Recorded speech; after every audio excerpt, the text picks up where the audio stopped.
প্রিয় দর্শক, আসসালামু আলাইকুম। আশা করি সবাই অনেক বেশি ভালো আছেন। আজকে আমরা একটি গুরুত্বপূর্ণ বিষয় নিয়ে আলোচনা করব। অবশ্যই আপনারা আমার ভিডিওটি শেষ পর্যন্ত দেখবেন। আপনারা অবশ্যই অবগত রয়েছেন ২০২৪ সালের পর থেকে আপনার জামাত ইসলাম এবং বিএনপির মধ্যে তুমুল একটি লড়াই চলছে আদর্শিকভাবে। কে রাজনৈতিক মাঠ বা ভোটের মাঠ দখলে নিতে পারে। বর্তমানে আইআরআই একটি জরিপ করেছেন বাংলাদেশের মধ্যে সবচেয়ে জনপ্রিয় এবং যে দলের কার্যক্রম সবচেয়ে পছন্দের সেটি হচ্ছে জামাত ইসলাম ৫৩% এবং দ্বিতীয় অবস্থানে রয়েছে বিএনপি ৫১%। প্রিয় দর্শক, এটি শুধু একটি জরিপই নয়, এটি নির্বাচনের আগে বিশ্বের বিভিন্ন সংস্থা রয়েছে, তারা মাঠ পর্যায়ে বিভিন্ন জরিপ করে থাকেন। কিন্তু বর্তমানে যে বাস্তবতা সেটি কিন্তু মূলত বিষয়। বাংলাদেশের ইতিহাসে জামাত ইসলাম এর আগেও কিন্তু কখনো এইভাবে প্রচারণা বা মাঠ পর্যায়ে রাজনীতি করতে পারেনি। ২০২৪ সালে শেখ হাসিনা যাওয়ার পরে জামাত ইসলাম তিনি বা তাদের দল রয়েছে শফিকুর রহমান জামাত ইসলামের, তারা কিন্তু মাঠ পর্যায় সহ বিভিন্ন জায়গায় কিন্তু জোরালো একদমই জোরালো একটি পদক্ষেপ নিয়ে কিন্তু রাজনীতির মাঠে বা ভোটের মাঠে নেমেছেন। অন্যান্য দল যেখানে প্রার্থী ঘোষণা করা শেষ হয়নি, সেখানে জামাত ইসলামী ২০২৪ সালের পর থেকেই ভোটের মাঠে তারা ভোট চাওয়া সহ বিভিন্ন প্রচারণা চালিয়ে যাচ্ছে বিভিন্ন প্রার্থীর মাধ্যমে। এটি একটি লক্ষণীয় বিষয়।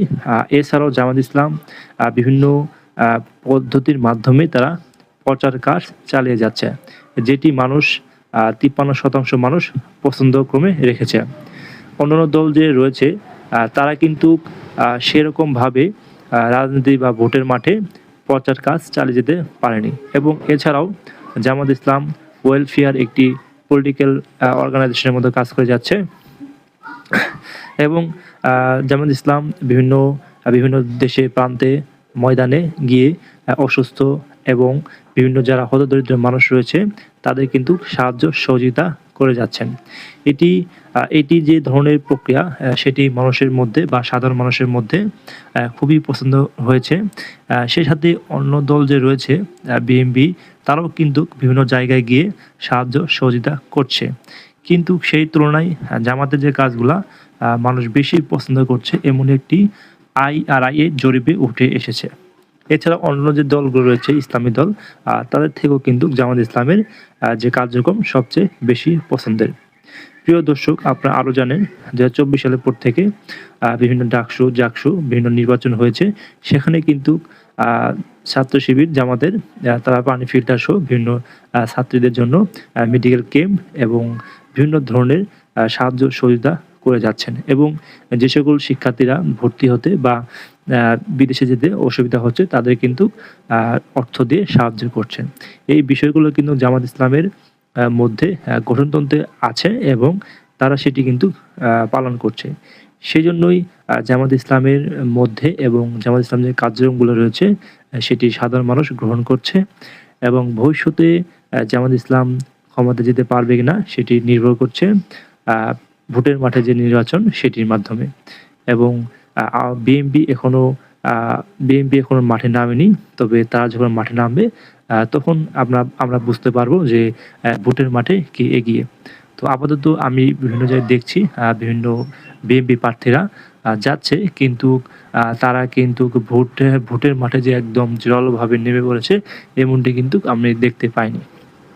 সেক্ষেত্রে জামাত ইসলাম অনেক আগে থেকেই তারা ভোটের মাঠে কার্যক্রম চালিয়ে যাচ্ছে, এটি আমরা লক্ষ্য করতে পেরেছি। বিএনপির এখনও কয়েকটি আসনে প্রার্থী দেওয়া বাকি রয়েছে, তারা প্রার্থী দেওয়া শুরু করেছে। দেখা যাক তারা ভোটের মাঠে কতটুকু এগিয়ে যায়। এছাড়াও বর্তমানের খালেদা জিয়া যে অসুস্থতা সেটি বিএনপিকে ভাবিয়ে তুলেছে এবং বিএনপি সহ অন্য দলগুলো রয়েছে সমমনায় এবং তারেক রহমান দেশে না আসা বিএনপির মধ্যে একটি অসন্তোষ এবং কার্যক্রম পিছিয়ে নেওয়ার জন্য অনেক চেষ্টা চালিয়ে যাচ্ছে। বিএনপি চাইলেও সহজে এসব কাজ করতে পারছে না। তারেক রহমান দেশের বাইরে, তিনি আসলে হয়তোবা জোরালোভাবে দেশের যে কার্যক্রমগুলো রয়েছে তারা পালন করবে।